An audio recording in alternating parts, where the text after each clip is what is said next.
wie lautet dein Name und woher kommst du? Ich bin Isabel Hirschauer, Isa Hirschauer. Ich komme aus der Nähe von Freising im Norden von München. Ursprünglich komme ich aber aus Thüringen, aus der Mitte von Deutschland, genau. Cool.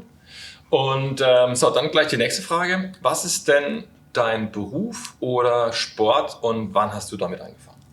Mein Beruf ist Sozialpädagogin.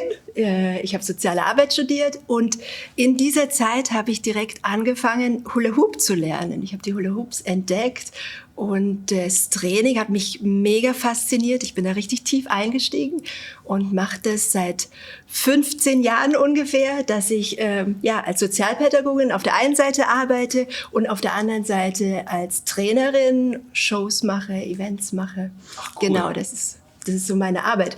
Aber tatsächlich derzeit, Andi, du musst dich auch gleich noch vorstellen, bin ich vor allen Dingen Mama. Ich habe 2 kleine Kinder. Meine kleine Tochter, die ist 2,5 und meine Große, die ist gerade 5 geworden. Das ist eine super intensive Zeit. Die Kleine ist jetzt noch zu Hause mit mir zusammen. Die kommt im Herbst in die Krippe. Das heißt, ich bin super busy damit und finde gerade ein Konzept mit meinem Mann, wo ich auch wieder arbeiten kann. Ja, das ist so gerade meine Aufgabe, wieder in meine Arbeit richtig reinzugehen, um mehr für mich machen zu können, um meine Energie, um meine Power raus in die Welt zu bringen. Ja. Ach cool. Ich habe auch so was Ähnliches zu Hause. Ja, deswegen stelle ich unbedingt vor. Genau, mein kleiner Zwerg ist jetzt fast 2. Und ich kann so sehr, sehr gut nachvollziehen, wie schön es ist und aber auch natürlich, wie anstrengend es ist. Okay, dann stelle ich mich einmal ganz kurz vor. Ich bin Andi Schweiger, ich bin Koch, hatte 10 Jahre lang ein Restaurant mit Stern in München. Wir haben seit 2013 eine Kochschule und ich befasse mich auch mit dem Thema gesunde Ernährung relativ intensiv. Auch mein letztes Kochbuch betrifft also die gesunde Ernährung, einfach weil mir das sehr, sehr wichtig ist, weil klar, es ist natürlich auch wahnsinnig trendy, aber bei mir hatte das einen privaten Grund, weswegen ich damit anfing, und zwar einen Traurigen in der Familie. Dann habe ich mich ganz, ganz intensiv mit dem Thema beschäftigt, mit Krankheiten und mit Ernährung. Und ich bin überzeugt davon, dass man über Ernährung und natürlich auch in Kombination mit sich fit halten sehr, sehr viel machen kann, um sich natürlich unterm Strich dann auch deutlich wohler zu fühlen. Ja. Und ich arbeite in München und lebe in Rosenheim. Also mich hat es noch ein bisschen mehr in Richtung Berge gezogen. Ja. Wunderschön, bist du auch so ein richtiges Landei sozusagen? Also ich bin als Landei geboren und war dann aber lange, lange Zeit auch in Städten, also beruflich. Also ich habe auch ein Jahr in London gelebt und lebte jetzt 20 Jahre in München und bin sehr, sehr happy tatsächlich auf dem Land. Und also wir leben wirklich Land, also wir haben hinten dran Berge und die Rehe fressen uns den jungen Salat aus dem Garten. Es ist also tatsächlich so, bei uns sind die Tauben auf dem Dach und nisten da. Also bei uns ist alles hier richtig schön. Und wir haben vor uns Feld und Berge, also es ist ein Traum.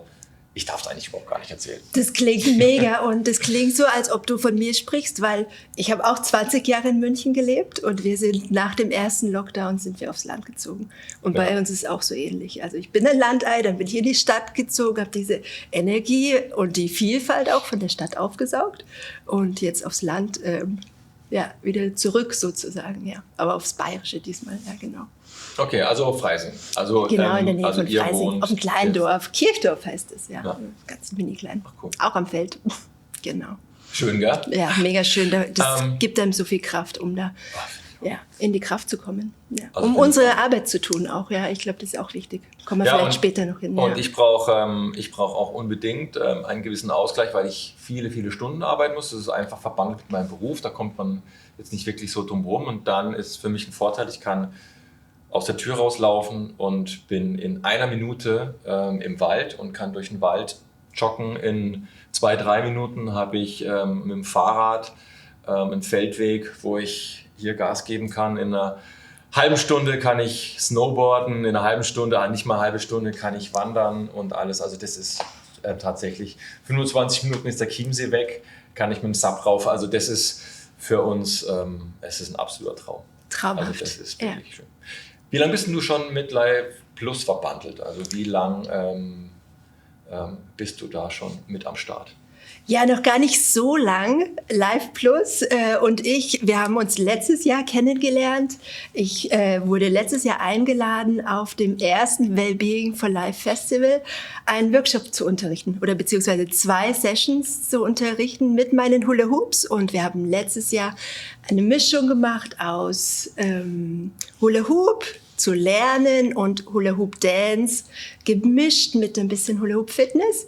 Und das waren 2 wunderschöne Sessions. Das hat allen Teilnehmerinnen so gut gefallen und wir haben danach gejammt auf dem Festival. Es war eine mega schöne Erfahrung und seitdem arbeiten wir zusammen und ich freue mich, dass ich dieses Jahr wieder mit dabei sein darf. Ja.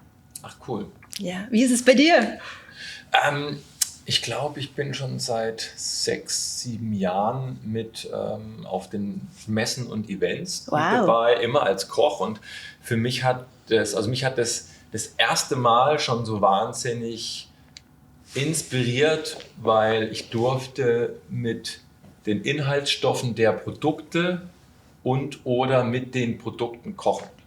Ja, und es ist einfach für mich immer eine tolle Herausforderung, mal anders zu denken.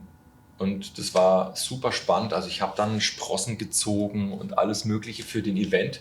Und das war für mich halt super spannend. Dann war natürlich zwischendrin jetzt auch noch Corona, da war ja auch Pause. Und letztes Jahr jetzt hier auch in München war es so ein fett cooler Event. Ich kann mich noch daran erinnern, ich glaube, wir hatten über 30 Grad. Das war ja komplett irre. Aber heute ist ja auch der Wahnsinn, das Wetter. Also ich habe immer wahnsinnig tolle Erinnerungen an die Events, weil ich mich da auch als Koch ausleben konnte und weil es auch zu mir passt. Es ist jetzt nichts Aufgesetztes. Eben, ich habe ja schon gesagt, ich befasse mich mit dem Thema tatsächlich ehrlich und nicht, weil es ein Trend ist und weil ich auch schon lange unsere und meine Ernährung umgestellt habe, was die Inhaltsstoffe angeht und was die Qualität angeht. Ja, also nicht die optische Qualität, sondern die Inhaltsstoffqualität. Und da sind wir eben mindestens bei biologischen Produkten. Ja, und dann haben wir ganz viel aus dem eigenen Garten, selbstverständlich genauso produziert. Und ich habe jetzt heute Morgen, war ich schon eine halbe Stunde im Garten und habe Blüten und Kräuterchen gesammelt und gezupfelt aus unserem Garten. Das ist jetzt noch nicht so wahnsinnig viel, weil jetzt geht es ja erst los, war ja ganz lange kalt. Aber habe wieder was aus dem eigenen Garten mit dabei heute. Vielleicht frage ich dich gleich, was machst du heute? Was ist deine Aufgabe heute? Weil das passt jetzt so gut. Also wir haben 3 Kochshows. Und also mit 3 unterschiedlichen Gerichten und die sind natürlich vegetarisch, ja? Weil für mich ist das einfach die Richtung, wie man sich gesund ernähren sollte. Und ich sehe Fisch und Fleisch als Ergänzung und als Belohnung. Und ich bin jetzt auch kein Vegetarier oder Veganer, ernähre mich aber zum Großteil so. Und das mache ich natürlich einmal, also Tierwohl ist was extrem Wichtiges, aber das ist für mich selbstverständlich. Das heißt, ich würde jetzt nie auf die Idee kommen, in einem Discounter für ein paar Euro eine Geflügelbrust zu kaufen, sondern wenn, dann kommt ein Biohändel oder so ein Bauernhändel für mich in Frage und das als Ganzes und dann wird es auch ganz verarbeitet. Also da hat sich natürlich in den letzten Jahren extrem viel getan und wird auch immer öffentlicher und es ist auch gut so. Trotzdem reden noch die meisten drüber und praktizieren es noch nicht. Das ist auch so. Ja? Und deswegen bin ich immer froh, wenn ich so ein bisschen da so reinpieksen darf und wenn die Leute mir zuhören. Also ich habe eine ganz tolle Geschichte an sich und zwar ich habe bei einem Dreh die letzten Tage ein ähnliches Produkt genutzt, das ich selbst gemacht habe. Komm, sagen wir es halt einfach. Es ist ein Bohnenpflanzerl, also eine Bohnenfrikadelle. Und ich habe das in dem Fall also als vegetarisches Gericht gemacht und das war sogar in einem Wirtshaus und die Leute waren so happy, weil es im Menü, es gab es halt und man hat es sich nicht ausgesucht. Und dann haben die gemeint, das ist unvorstellbar und das war ihr Lieblingsgericht, weil sie nicht damit gerechnet hätten und so weiter und so fort. Und das heißt, es ist noch ganz viel Überzeugungsarbeit nötig. Und das macht mir Spaß, aber ich ecke auch an. Ja, das gehört dazu wahrscheinlich. Vor allem auf dem bayerischen Land. Ich meine, da isst man halt sein Fleischpflanzerl, oder? So ist es. Fleischpflanzerl bedeutet so Klops, sagt man vielleicht in Deutschland oder im Norden. Ja, aber, ja, Fleischküchle, ja, muss man so ein bisschen Fleischpflanzerl, Frikadelle. Ja, so, Frikadelle, genau. Das sind so die Worte. Aber heute gibt es auf jeden Fall 3 vegetarische Gerichte. Es ist Spargel mit dabei, es ist die Bohnenfrikadelle geräuchert mit dabei. Das machen wir alles auf der Bühne. Also das sind mit Sicherheit so ein paar interessante Sachen.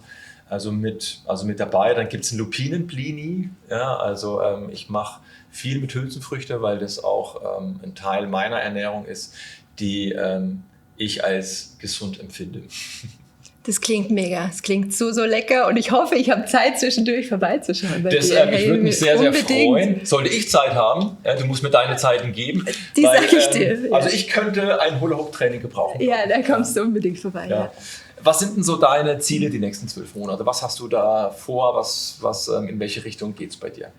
Bei mir geht's vor allen Dingen in die Richtung, dass meine Tochter jetzt, die Kleine, in die Krippe kommt. Und da freue ich mich mega drauf, weil dadurch kann ich dann wieder mehr arbeiten. Und was ich mache in meiner Arbeit auf der einen Seite ist, dass ich Frauen helfe, wirklich Hula Hoop in ihr wirkliches Leben zu integrieren. Das ist nicht nur, ich lerne Hula Hoop, dann steht der Hula Hoop da und dann schiebe ich ihn irgendwann unter das Bett, sondern dass es wirklich so eine Langzeitliebe wird, dass es eine Bewegung wird, die man einfach gern macht, dass es keine Überwindung ist, dass ich trainieren muss, sondern dass es quasi das Schönste ist, wofür ich mir Zeit nehmen kann am Tag. Das ist es für mich, deswegen glaube ich, mache ich das schon so viele Jahre, also über fast 15 Jahre jetzt, genau. Und das ist so meine Vision. Und auch die Frauen zu unterstützen, noch mehr, sich auch zu trauen, in ein Training reinzugehen, wo man vielleicht am Anfang denkt, hey, das kann ich niemals.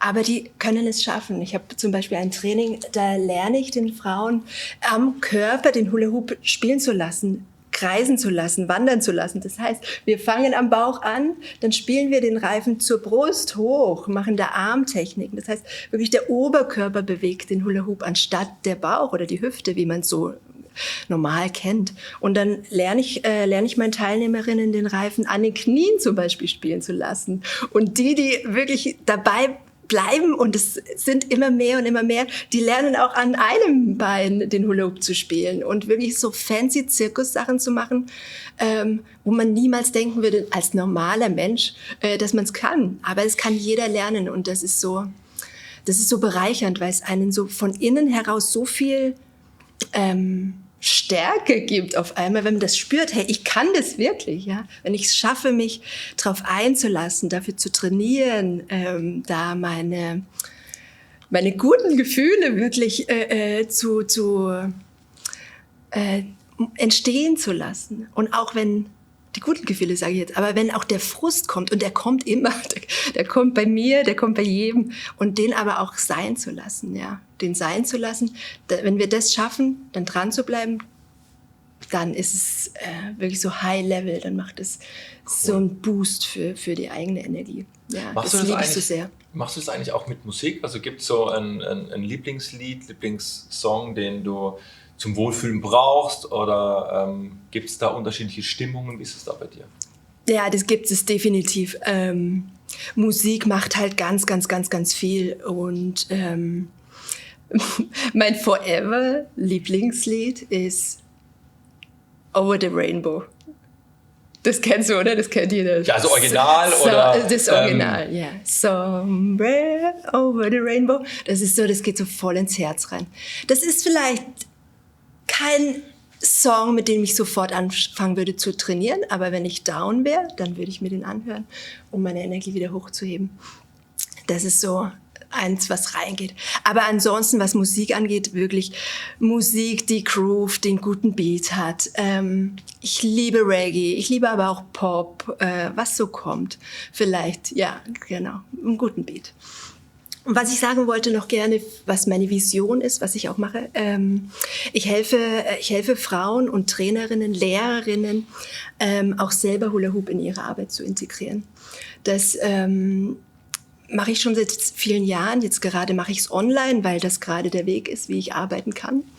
Und meine Vision ist aber wieder wirklich das, in verschiedene Städte zu fahren, wirklich wieder live präsent Trainings zu machen, mit Sozialpädagoginnen, mit Lehrerinnen, mit wer auch immer Bock hat, um das Training, dass die Hula Hoops wieder mehr noch in die Schulen reinkommen, in die Firmen, ja, es gibt so viele Gesundheitstrainings, Mitarbeitergesundheit, das sind so Begriffe, die wir alle kennen, aber dass die Leute, die wirklich vor Ort sind, dass die das nutzen können, weil klar, ich kann punktuell unterrichten, dann ist es mega cool und das mache ich und liebe ich so sehr, aber was mein Herz wirklich so aufgehen lässt, wenn ich sehe, dass ich anderen Lehrerinnen helfen kann oder Erzieherinnen, dass die diese Liebe spüren und dass die es an die Kinder weitergeben können, ja, weil ich sehe das jetzt mit meinen Kindern auch, die leben das mit mir und das ist so schön für die. Die machen das von Anfang an so natürlich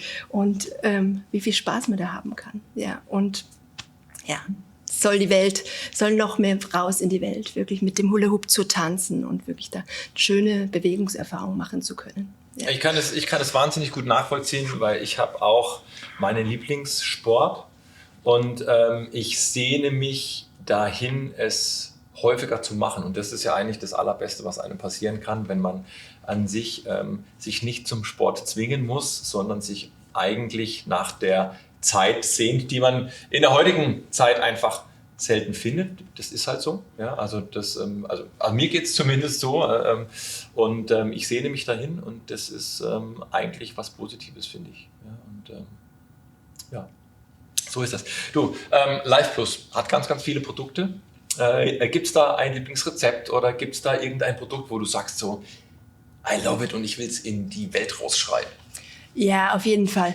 Ich bin eher in so einem alternativen Bereich, wo ich sagen würde, wahrscheinlich versuchen wir einfach uns gesund zu ernähren, so gesund wie möglich, so vegetarisch, vegan wie möglich. Aber was das Training wirklich unterstützt, wo ich merke, was mir so hilft, ist einfach das vegane Proteinpulver. Weil ich so viel besser in meine Kraft komme, weil es meine Muskeln so viel mehr Power gibt. Und das kann ich nur empfehlen. Das ist was im Hula-Hoop-Dance-Bereich, wo ich bin, noch nicht gang und gäbe ist. Im Fitnessbereich ist es weit verbreitet, dass wir Protein benutzen. Aber das ist so meine Message auch an alle, die sich mit Tanz beschäftigen, die ins Training starten. Startet wirklich, benutzt Proteinpulver, weil du hast mehr Power. Weil oftmals kommen wir am Anfang so an unsere körperlichen Grenzen auf. Wir kommen so ins Schwitzen, wir kommen aus der Puste, wir sind so fix und fertig. Aber wenn wir den Körper dann gut unterstützen können, dann geht es so viel leichter. Und ja, das mag ich gerne jedem empfehlen. Ja. Cool. Und schmeckt auch mega geil, gell? Es schmeckt auch super geil. Also ich nehme Vanille und ich liebe das. Es ist so gut. Ja. Cool. Ja, aber auch das ist ja was ganz Positives. Aber du wolltest noch irgendwas sagen? Ja, jetzt. Nein, Entschuldigung. Nein? Egal. Motto. Ich meine, wir leben ja ganz, ganz oft nach einem Motto. Mein Motto war immer so Vollgas durch die Welt und tu keine langweiligen Dinge, ja, also immer Vollgas, Vollgas, Vollgas. Was ist denn dein Motto? Also Mein Motto ist, das Leben ist immer für uns. Mhm. Du kennst es sicher auch, es gibt einfach super gute Zeiten, wie heute, so ein Tag, sind wir so High-Level. Aber es gibt auch die anderen Zeiten. Das Leben ist nicht immer rosarot und es passieren, jeder hat seine Schicksalsschläge und die habe ich auch. Es gibt einfach echt schwierige Zeiten im Leben. Aber das Vertrauen zu haben, dass das Leben immer für uns ist und auch wenn richtig beschissene Sachen passieren, hinten raus wird's besser. Und diese Erfahrung wird mich stärken. Das hilft mir sehr. Ja, so dieses Shit happens, take it easy, mach weiter, es wird trotzdem gut sein. Ja. Ja. Und wie gleichst du dich aus, wenn wir jetzt gerade auch bei Mottos sind und vielleicht kommen wir jetzt auch noch so zur Freizeit. Was machst du in deiner Freizeit? Jetzt mal abgesehen vom Hula Hoop. Ich meine, du suchst ja, so habe ich dich zumindest verstanden, auch die Zeit, um für dich Zeit zu haben, aber das ist halt ganz, ganz oft in der heutigen Zeit so, Zeit. Aber was machst du in der Freizeit? Wenn ich dann mal Freizeit habe, liebe ich es, meine beste Freundin zu treffen, wirklich auszutauschen, in Kontakt zu gehen. Aber ich liebe es wirklich auch einfach in der Natur zu sein. Ich liebe es, schwimmen zu gehen. Ich liebe es, in den Urlaub zu fahren, wenn es irgendwie möglich ist. Ich liebe es, im Wald zu sein. Ich brauche Ruhe, um mich aufzutanken tatsächlich auch. Ja. Ich liebe es, mit vielen Menschen mich auszutauschen, aber ich brauche immer wieder Ruhe. Ich versuche so oft es geht zu meditieren, zu mir zu kommen, bei mir zu sein. Ja, das ist mir ganz, ganz wichtig. Ja. Kannst du denn Tipps geben, wenn jetzt jemand nicht so glücklich mit seinem Leben ist? Wie man damit starten kann, so der erste Schritt so in Richtung Wellness. Ja, Mein erster Tipp oder was mir wirklich hilft, ist, in mich zu gehen, nachzuspüren, wie will ich mich fühlen? Was ist es? Wie will ich mich fühlen? Und wenn ich weiß, wie ich mich fühlen will, für mich ist es, ich sage es einfach mal, für mich, ich will mich in Groove fühlen, ich will mich verbunden mit mir selber fühlen, ich will mich kraftvoll fühlen, ich will Spaß haben. Nicht nur an einem Event wie heute, wo wir das definitiv haben, ich will das jeden Tag haben, das ist mein Ziel.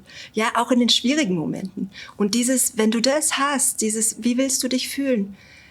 Dann ist der nächste Schritt, wie erreiche ich das, was hilft mir, mich so zu fühlen? Dann ist es meines Erachtens nicht mehr ganz so schwer, weil dann jedes Mal, wenn ich so ein Low habe, kann ich dann sagen, ja, aber ich will mich so fühlen, ich will mich anders fühlen, wie wenn ich Hula Hoop spiele. Dann komme ich in dieses Feeling rein.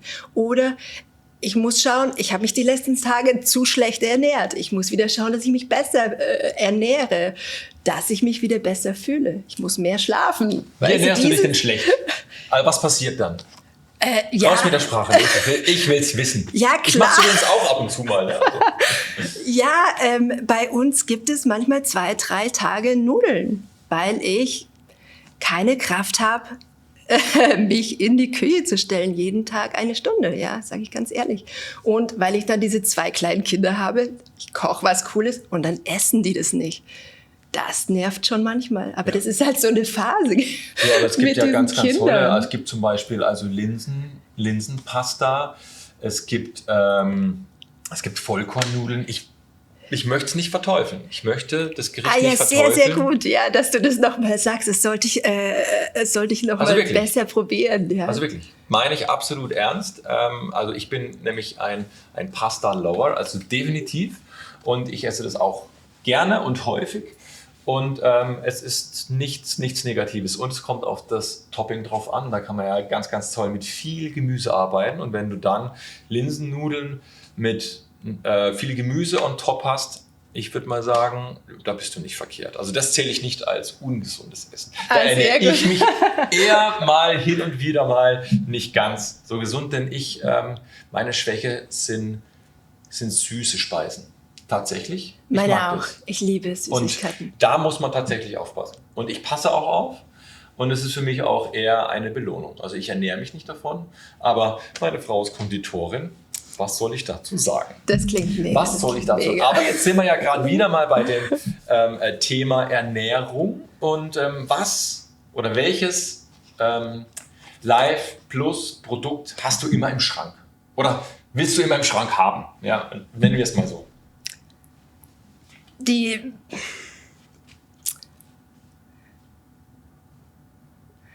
Power Bars wahrscheinlich, ja. Power Bars, würde ich sagen. Ja, um einfach so einen schnellen Boost zu bekommen. Ja, das würde ich sagen. Das hätte ich im Schrank, ja. Die habe ich jetzt zum Beispiel in meinem Trinkrucksack beim Sport mit dabei. Wenn mir mal die Power ausgeht, kann ich absolut gut verstehen. Was war denn dein größter persönlicher Erfolg bis jetzt? Mein größter persönlicher Erfolg war, 2 Kinder zu haben. Das ist da mag ich nicht meine Arbeit sagen. Ich habe coole Events gehabt. Ich habe definitiv coole Events gehabt, auf denen ich war. Ich habe auf der AIDA in der Karibik Hula Hoop gespielt, habe da Shows gespielt. Aber das sind coole Sachen. Aber mein größter Erfolg ist, 2 Kinder zu haben. Das war kein leichter Weg, 2 Kinder zu haben für mich. Ich habe eine lange Kinderwunschzeit gehabt. Aber ich habe diese 2 Kinder und habe eine mega gute Zeit mit denen. Ja, das ist mein größter Erfolg, ja. Da gibt's auch immer wieder Riesen-Challenges. Ja, aber auch da hat mir mein Training auch so sehr geholfen, verankert zu sein mit dem, wie will ich mich fühlen, da wieder zurückzukommen. Ja. Gut. Kann ich übrigens, alles, was du gerade gesagt hast, könnte ich fast so auch beantworten. Also genau, also same. Wäre das deine Antwort gewesen? Das wäre meine Antwort gewesen. Was ist dein Erfolg, das Kind zu haben? Ja, also ganz klar. Also wir hatten auch eine lange Kinderwunschphase und wir haben einfach zu viel gearbeitet. Also das ist so. Ich will jetzt nicht sagen, wie viele Stunden und wie viele Tage das durchgängig waren und dann ist es rein rechnerisch oft einfach dann nicht mehr möglich. Uns hat es ganz lang gedauert und wir haben so ein richtiges Corona-Kind gekriegt. Lockdown, Juhu Fallera, schwanger und Mega. Das Schönste, das es ergibt. Also für mich hat das Corona tatsächlich dadurch etwas Positives, obwohl es für alle eine extrem harte Zeit war. Aber für uns war dieser Lockdown, uns aus unserem Leben rauszureißen, war was Positives. Und wir haben auch unser Leben seitdem ein bisschen umgestellt. Also ich hoffe nur, dass es für viele Menschen nicht nur was Negatives war, die Corona-Zeit, auch wenn es ganz, ganz schlimme Sachen mit sich gebracht hat. Also das ist ja klar. Aber ja. Hey Andi, uns ist so mega, was du sagst, weil bei uns war das mit unserem zweiten Kind so. Corona und ich bin schwanger geworden. Einfach so, zuck. Und auf einmal haben dieses zweite Kind und wir hatten diese Ruhe und es war mega. Ist so, ne? Deswegen ist deiner oder deine, also 2,5 und meiner ist jetzt fast 2. Das ist ja genau eben also das ist diese Zeit. Und so ein Glück, wenn man sich auch auf diese schwierigen Phasen, die das Leben einen hinschmeißt, wie zum Beispiel Corona, dass man das Beste für sich draus macht. Ja? Und das ist wirklich das. Ja. Und eigentlich hast du die Frage jetzt ja schon fast beantwortet. Also was war so deine größte Herausforderung im Leben? Also war es das? Also so diesen Wunsch für euch zu erfüllen?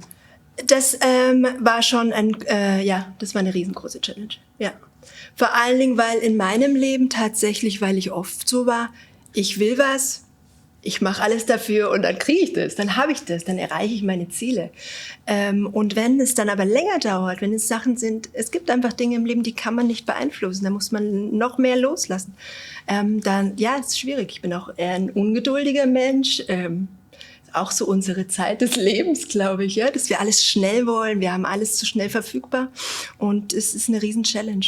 Aber tatsächlich ist es auch jetzt eine Riesen-Challenge, auch Mama zu sein und für mich so zu merken, die Bedürfnisse von meinen Kindern stehen an erster Stelle. Das ist auch meine Entscheidung jetzt wirklich, dass ich mit meiner Tochter noch zu Hause bin, dass ich noch wenig arbeite, obwohl der Ruf in mir drin so groß ist, wieder rauszugehen in die Welt und wieder selber auch meine Sachen zu machen, ja, dass sich die Welt wieder größer wird als wie nur das Zuhause, ja.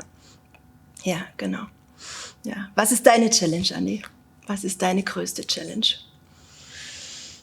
Also meine größte Challenge ist es tatsächlich immer noch, ein bisschen mehr Ruhe ins Leben reinzukriegen und weniger zu arbeiten. Das ist so mein größter Punkt, den ich für meine Zukunft, also den ich mir und uns für die Familie in den Raum gestellt habe. Das ist mir ganz, ganz wichtig, weil da ist viel zu viel Lebenszeit draufgegangen, aber das waren natürlich auch die Erfolge, die wir hatten, abgesehen von unserem Sohn, ja, der definitiv also den größten Erfolg darstellt, aber der Stern, der kam, also der Michelin-Stern, der kam nicht von allein, das hat ganz, ganz viel Zeit gekostet, viel Energie gekostet, also Lebenszeit gekostet. Und jetzt möchten wir an sich da so ein bisschen zurück. Also rein rechnerisch könnte ich schon lang in Rente gehen, von dem her, geht noch nicht, aber rein rechnerisch. Okay, Andi, um mehr Ruhe reinzubringen, wie schaut der perfekte Wellbeing-Tag für dich aus?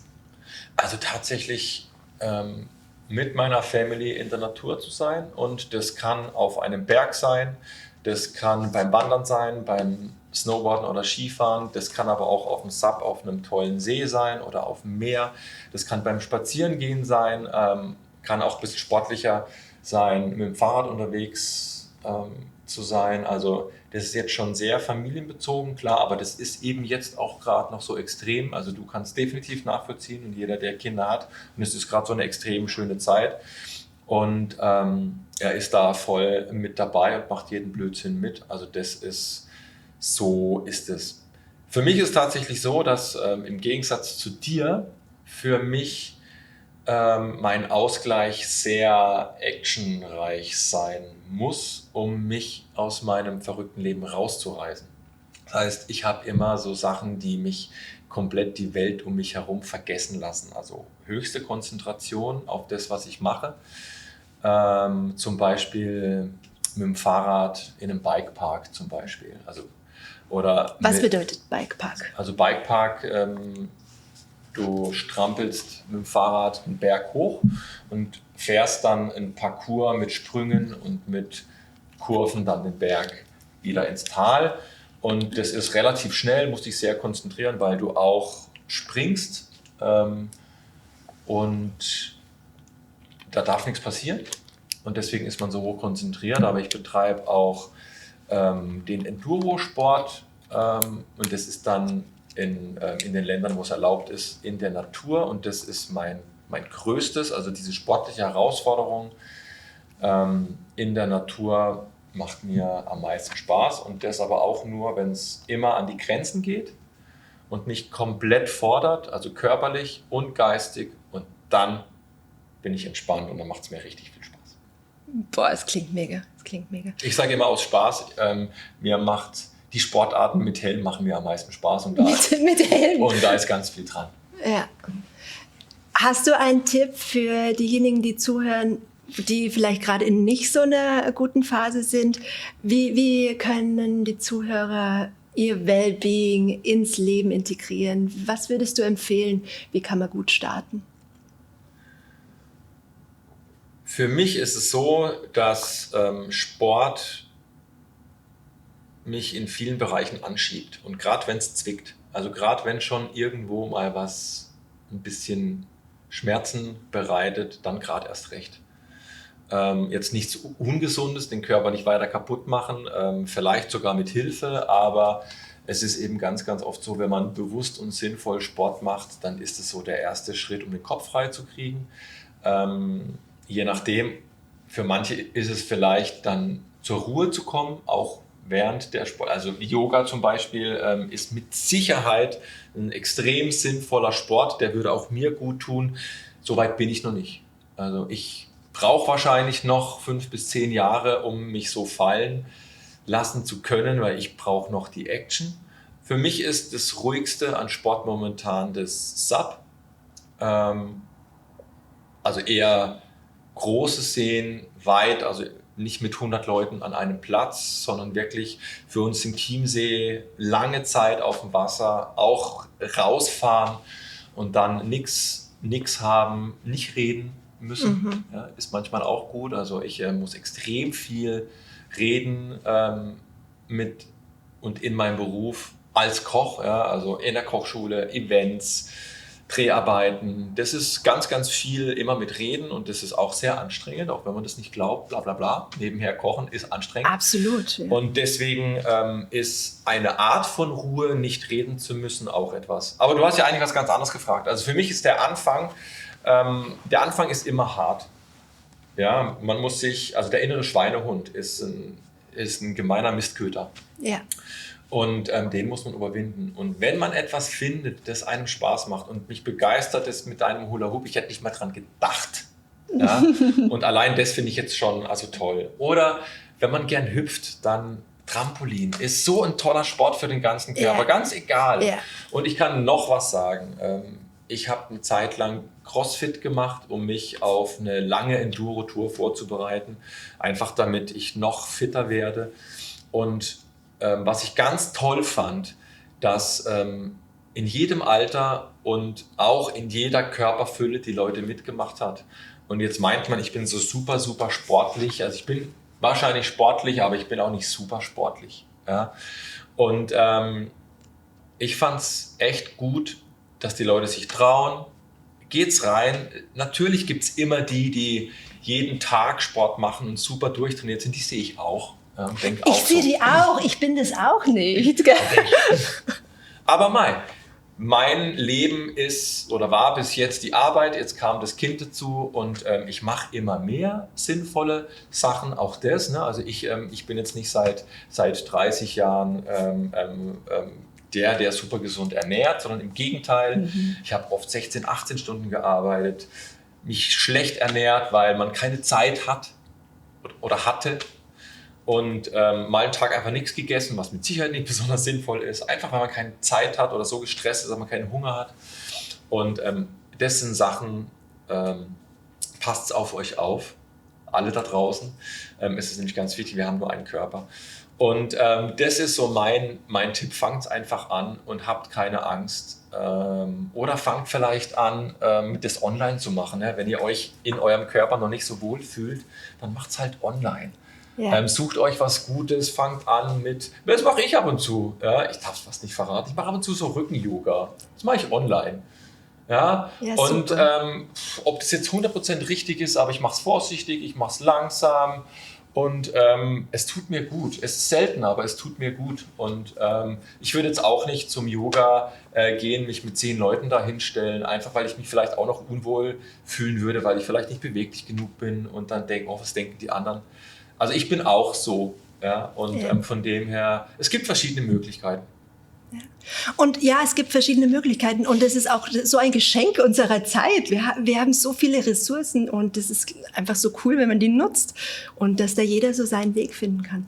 Und was mir jetzt gerade noch gekommen ist, so dieses, kennst du es, man hat doch manchmal so, man sieht etwas und dann hat man in seinem Herz so ein Gefühl, so, boah, das ist geil. Und das ist, glaube ich, mein Tipp, den ich gerne noch geben würde. Wenn man etwas sieht, wo man Herzklopfen kriegt, wo sich so ein Kribbeln kommt, dass man sich da einfach mutig genug ist, sich zu trauen, da den nächsten Schritt zu gehen. Und wir haben alle Ressourcen der Welt. Es gibt Trainer, super Trainer in allen Bereichen. Man kann sich die Hilfe holen. Die Hilfe ist überall da und starte einfach. Und jetzt für meinen Bereich, ich habe Teilnehmerinnen, die sind 60 oder noch älter und auch ganz junge. Also man kann es machen, jeder kann alles machen. Und ja. Gibt es denn noch Tipps oder sag mir doch mal 3 Tipps so für das Thema Wellbeing for Life, also um sich wohl zu fühlen, um da durchzustarten, wenn man sich vielleicht nicht so gut fühlt gerade. Gibt es da was von dir? Mein Wellbeing 3 Tipps wären, ja, das eine zu finden, was du verknüpfen kannst mit deinem, wie willst du dich fühlen? Also für mich ist es zum Beispiel Hula-Hoop spielen und dann wirklich regelmäßig zu trainieren, mit mir selber committed zu sein, ja. Mein Ziel zu setzen und wirklich selber dafür zu sagen, ich committe mich 100%, ich werde das machen. Wie mache ich das? Vielleicht bappe ich mir irgendwo Post-its hin und schreibe drauf, ich trainiere heute auf jeden Fall eine halbe Stunde, wirklich committed zu sein. Weil wenn ich was für andere mache, dann mache ich das doch auch 100%. Da will ich, dass das gut ist, mein Job, ja. Aber der wichtigste Job für mich, für uns alle ist, dass wir committed sind zu uns selber, dass wir das tun, was gut für uns ist. Und da wirklich nochmal so, ja, sich selber einzutunen und zu schauen, was ist es, ja, okay, ich mache mein Hula Hoop, ich entscheide mich dafür, ich verknüpfe das mit dem, wie will ich mich fühlen, dann Regelmäßigkeit, wirklich dran zu bleiben, durch die schwierigen Phasen durchzugehen, essentiell wichtig. Und dann der 3. Punkt für mich selber und was so wichtig ist, gut auf den Schlaf und auf die Ernährung, so gut es geht, zu achten, ja. Und da im Kontakt zu sein, wirklich so, sich immer wieder Fokus zu haben, bin ich wirklich auf dem richtigen Weg, ja. Dann ist Eintunen. Cool. Apropos auf dem richtigen Weg, wir haben uns jetzt ja auch schon über das Essen unterhalten, das ist also mein großes Thema. Ja, bitte, ich will noch mehr davon hören. Ja, jetzt will ich aber noch was von dir hören. Und zwar gibt es ein Lieblingsgericht von dir? Also was kochst du am liebsten? Was ich wahrscheinlich am liebsten koche, das wäre so zu meinem Traumtag am Strand irgendwo würde das dazu gehören. Und das wäre wirklich eine Pasta mit frischen Shrimps oder Garnelen, das würde ich lieben. Mit Knoblauch, bisschen Zucchini, bisschen Parmesan drüber. Das fände ich richtig, richtig spitze. Du hast mich. Das würde ich futtern. Ja, und warum? So. Warum? Also warum das? Ich weiß nicht. Ich glaube, weil es verknüpft ist mit so einem... Ich liebe Meeresfrüchte und die esse ich aber tatsächlich wirklich eigentlich nur, wenn ich im Urlaub bin. Und ja, das ist so mit Freiheit verbunden, mit Freiheit. Und es hat auch so ein Wellness, so was Wertvolles einfach. Es gibt mir so ganz viel, so was Besonderes. Ich glaube, auch so Meeresfrüchte hat sowas. Ich komme aus Thüringen und das gab es früher nicht in meiner Welt. In der ehemaligen DDR, die Welt war sehr klein und dann die Welt ist sehr groß für mich geworden im Laufe der letzten Jahre. Und das ist so, es hat eine ganz positive Assoziation. Ja. Ich bin übrigens ganz, ganz oft in Thüringen. Ich liebe den Thüringer Wald. Ah, lustig, ja, ich komme am Rande vom Thüringer Wald. Komme ich hierher. Liebe ich. Wie ist es für dich? Was ist dein absolutes Lieblingsessen? Essen. Bei mir kommen da ganz, ganz viele Punkte zusammen, tatsächlich. Weil ich habe ja wirklich schon ganz, ganz viele Sachen gegessen, einfach weil es ja auch mein Beruf ist. Und für mich kann aber, um bei der Pasta zu bleiben, eine ganz einfache Pasta am Strand mit frischen Meeresfrüchten ist für mich eins der tollsten Gerichte, die es gibt. Es muss nicht teuer sein. Das heißt, für mich kommt auch immer der Moment mit dazu, die Atmosphäre mit dazu. Das ist beim Essen bei mir ganz, ganz wichtig. Und für mich ist es auch wichtig, dass die Qualität passt der Produkte, weil dann schmeckt es mir nicht mehr. Und es hat nichts mit dem Geschmack an sich zu tun, sondern das ist mein Kopf, der da mit reinspielt. Ja, also für mich sind die Inhaltsstoffe sehr wichtig, weil ich weiß, dass es für unseren Körper wichtig ist.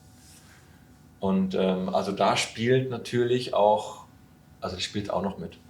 Aber für mich sind es also zum Beispiel, wenn ich mit meiner Family unterwegs bin, wir waren einmal, also da lag noch Schnee und sind wir mit unserem kleinen Camper 15 Minuten von zu Hause in die Berge hoch gefahren, haben sozusagen theoretisch unser Zuhause gesehen und haben mit unserem Kind eine Pasta mit Tomatensauce gemacht und es war ein Traum. Ja? Also wir haben uns aus unserem Leben einfach rausgenommen, sind 15 Minuten irgendwo hingefahren und waren im Urlaub, obwohl wir eigentlich unser Haus gesehen haben, also rein theoretisch. Und es sind auch die Momente, also nehmt euch Zeit zum Essen, setzt euch vielleicht in die Sonne zum Essen. Ja? Also ich habe heute Morgen habe ich den Kaffee mit meiner Frau, es war wirklich sehr früh noch, unser Zwerg hat noch geschlafen und wir haben 2 Stühle einfach 3 Meter in die Sonne gestellt und haben in die Berge geguckt und haben einen Kaffee getrunken. Und der Kaffee ist natürlich viel, viel besser, als wenn du irgendwo gerade zu Hause im Chaos sitzt oder vielleicht im kalten Schatten sitzt und frierst. Und das sind lauter so Kleinigkeiten. Das klingt so mega. Das klingt so mega schön. Und so einfach eigentlich, so einfach. Kannst du das in deine Arbeit einbringen? Kannst du anderen Menschen damit helfen, ihren eigenen Stress vielleicht oder ihr eigenes so schnelles Leben damit zu verbessern? Also es ist so, dass wir eine Kochschule haben und ich meistens mit Hobbyköchen arbeite.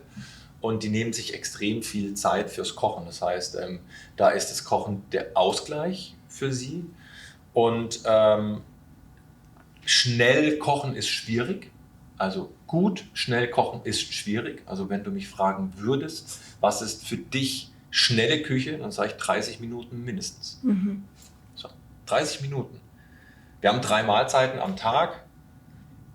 Frühstück geht ein bisschen schneller, aber dann sehen wir schon bei über einer Stunde, die ich mir Zeit nehmen muss, wenn ich mich einigermaßen sinnvoll ernähren möchte. Ja, natürlich kann ich das ergänzen, aber wir reden ja von der hauptsächlichen Ernährung. Ja? Und das ist Zeit. Und viele nehmen sich die Zeit nicht. Und jetzt sagen natürlich ganz viele, ich habe die Zeit nicht. Und dann sage ich, nein, das ist eine Prioritätensache. Und auch bei mir zum Thema Sport ist eine Prioritätensache. Ja? Momentan ist die Priorität gerade beim Sohn. Und deswegen habe ich gerade weniger Zeit, um noch mehr Sport zu machen. Und das ist aber mit der Ernährung genauso. Es ist Priorität. Ja, es ist wichtig und man muss sich Zeit nehmen. Und es ist nur eine Ausrede. Wie viele Leute beschäftigen sich 1 Stunde am Tag mit sozialen Medien? Ja. Das ist eine Priorität. Ja. Es muss nicht sein. Ja. Hast du 3 Tipps, die ich einfach in mein Leben integrieren kann, schnell am besten auch, um mich besser zu ernähren? Was würdest du mir empfehlen? Es reicht ein Tipp. Ein Tipp. Schaut einfach, was in eurem Einkaufskorb ist. Was soll drin sein? Am allerbesten Produkte mit wenig Inhaltsstoffen. Also die zugefügt werden. Ja, das heißt, natürlich ernähren. Das ist schon mal das Wichtigste. Und jetzt meine ich jetzt nicht gesunde Nahrungsergänzungsmittel, sondern ich meine die Pizza. Das sind 10 Produkte drin, also diese Inhaltsstoffe meine ich, die ich nicht kenne. Ja. Ja? Wenn ich in Italien zum Beispiel Gnocchis kaufe, ist ein fertiges Produkt, ein Fertigprodukt. Ja, das sind aber nur 3 Zutaten drin, also Kartoffeln, Mehl und Salz wegen mir. Ja, dann ist das kein schlechtes Produkt, weil es ist ja nichts anderes drin. Das heißt, es ist ein frisches Produkt und dann kann ich natürlich auch mal auf so ein Produkt gehen. Aber grundsätzlich bei mir ist da Obst, es ist Gemüse, es sind Hülsenfrüchte und dann hört es schon auf. Ja? Das heißt, das ist der Tipp, um sich gesund zu ernähren. Passt ein bisschen drauf auf, was ihr esst und beschäftigt euch selber mit der Ernährung und helft vielleicht ein bisschen nach, wenn ihr das mal nicht könnt. Da spricht nichts dagegen, aber das ist gesunde Ernährung. Ja, und das ist auch machbar. Das klingt machbar. Es ist machbar. Und Andi, aber wie ist es jetzt, was würdest du von Life Plus Produkten, was würdest du empfehlen? Was hast du immer zu Hause, wenn es dann vielleicht doch mal nicht so hinhaut? Also zum Beispiel, es gibt von Solis ein Produkt, das ist ein Beerenpulver. Ja? Und das gebe ich mit ins Müsli. Ja? Und das mache ich, ich esse jeden Morgen, also ich mache meine Haferflocken selber jeden Morgen. Das ist überhaupt kein Act. Ich habe da so eine Quetsche und ich habe den Nackthafer, den schütte ich da oben rein, der kommt direkt unten in meinen Topf, einmal mit Wasser aufkochen, quellen lassen und dann kommt alles Mögliche mit rein. Frische Früchte und so weiter und so fort. Und im Winter habe ich natürlich das Problem, wo sollen sie herkommen? Ja, und wir sind in Deutschland, wir sind eben nicht im Paradies, wo immer alles gleichzeitig wächst. Es ist halt einfach so und es ist auch nicht schlimm. Ja, und dann kann man da natürlich auf so ein Produkt zurückgreifen. Ja, und das ist eben etwas, also da kann man auch nachhelfen, da stehe ich auch voll dahinter. Das ist auch nicht so ein Produkt, das ich verteufel. Ja, das habe ich gerade also nicht gemeint bei der Frage davor, sondern ich meine, du hast mich wahrscheinlich verstanden. Ich habe dich verstanden, ja. Es geht mir um diese industriell hergestellten Produkte, Fertigpizza und so weiter und so fort. Ja, das verstehen wir. Ja, und um das geht's. Und eben, also das ist eben also das Produkt, das bei mir zu Hause steht. Ja. Okay, Andi, wir kommen langsam zum Ende. Ich habe kurze Fragen für dich und mich. Ich antworte auch. Ich stelle dir zuerst die Frage, du, eine Antwort hast du. Frühaufsteher oder Nachteule? Frühaufsteher. Nachteule. What? Complete. Hätte ich nicht gedacht. Total. Fitnesskleidung oder bequeme Kleidung? Okay. Ich auch total bequeme Kleidung. Strand oder Berge? Kann ich nicht antworten. Ich liebe beides. Beides, absolut. Beides. Ich bin Strand, ich bin totaler Strandmensch. Musik oder Film? Musik. Für mich auch. Musik, absolut. Cheat Day oder Konsequenz? Konsequenz. Ich bin Cheat Day. Ich bin ganz ehrlich, absolut, ja. Schicksal oder Anstrengung? Anstrengend, tatsächlich. Ich bin Schicksal, ja. Tada! Jetzt geht's weiter. So, also ich habe Smoothie oder Proteinshake. Im Sommer Smoothie, im Winter Proteinshake. Aber beides. Beides. Ja. Ja. Das geht auch. Man muss sich nicht immer beides. entscheiden. Ja. Man muss sich nicht immer entscheiden. Ja. Fitnessstudio oder Natur? Natur, definitiv. Wie ist bei dir? Natur. Ganz, Ja. ganz klar. Ganz klar. Ja. 100%.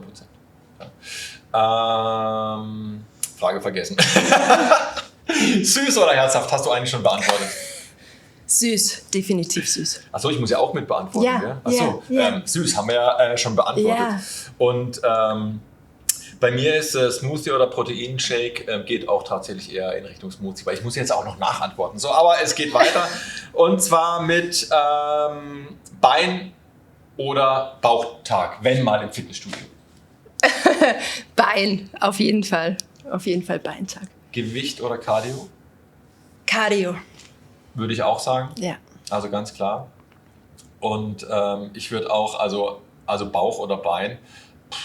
Ich bin so viel auf dem Bein, wahrscheinlich eher Bauch. Dann Sommer oder Winter? Sommer, definitiv. Da gehe ich auch voll mit, ja, weil es ist ja so schwierig, so Beach oder Berge. Ich bin voll liebend gern am Meer, aber natürlich einfach auch sportabhängig auch Berge. Aber ich bin trotzdem voll ein Sommerkind. Und wenn, dann Schnee und Berge. Aber sonst 100% Sommer. What? Das war's. Ich glaub's nicht. Wir sind durch. Wir sind durch, ja. Vielen Dank. Es hat mir wirklich, wirklich, wirklich Spaß gemacht. Ich wusste nicht, was auf mich zukommt. Und ich fand es extrem interessant, dir zuzuhören. Vielen Dank, Andi. Mir geht's echt genauso. Und ich finde es wirklich so spannend, wie viele Parallelen wir auch tatsächlich haben in unserem Leben. Ja. Und auf unserem Weg. Ja, Ja, finde ich auch. ja. Ich wünsche dir alles Gute. Ich wünsche dir einen mega schönen Tag heute. Ich dir auch. Ja. Viel Erfolg und gib deine Energie an ganz viele Menschen weiter. Vielen Dank, du ebenso. Ebenso. Vielen Dank an alle fürs Zuhören.